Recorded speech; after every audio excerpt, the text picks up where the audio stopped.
For those of you who don't know, hopefully this will save you some money. But anytime you go to a service center, whether it's Goodyear or Big O Tire or an auto shop, and you go in for an oil change, they're usually going to give you a list of recommendations. Anytime you get these recommendations and you are mechanically inclined or you have a friend that's mechanically inclined, decline everything on here, and I'll explain to you why in just a moment.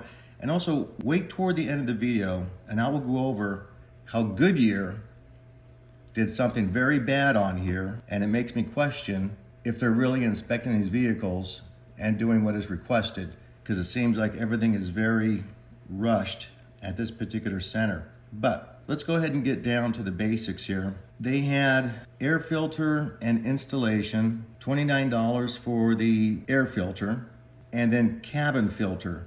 But we'll take a look at the cost savings just on the cabin filters alone. And then we're going to go over everything else here I declined. And I think you'll understand how in parts, you'll save about $215. But look at this. You're saving almost $1,100 on labor. That's huge. So if you want to save close to $1,300, then you definitely want to do this work yourself. And a lot of this stuff in here that needs to be done, you can find this on YouTube and they'll explain to you exactly how to do it and you'll be okay.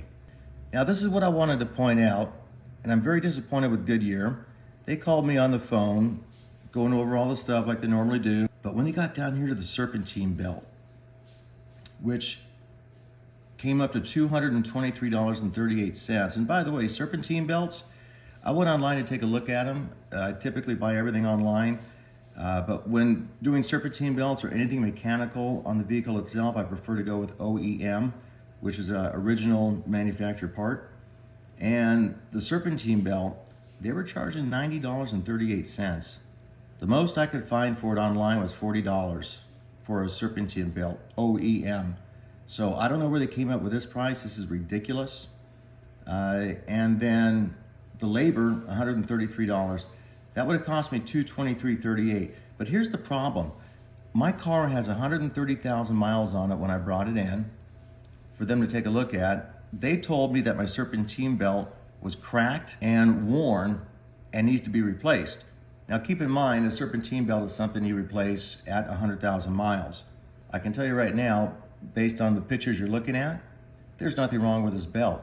And I know that because I replaced it right at 100,000 miles.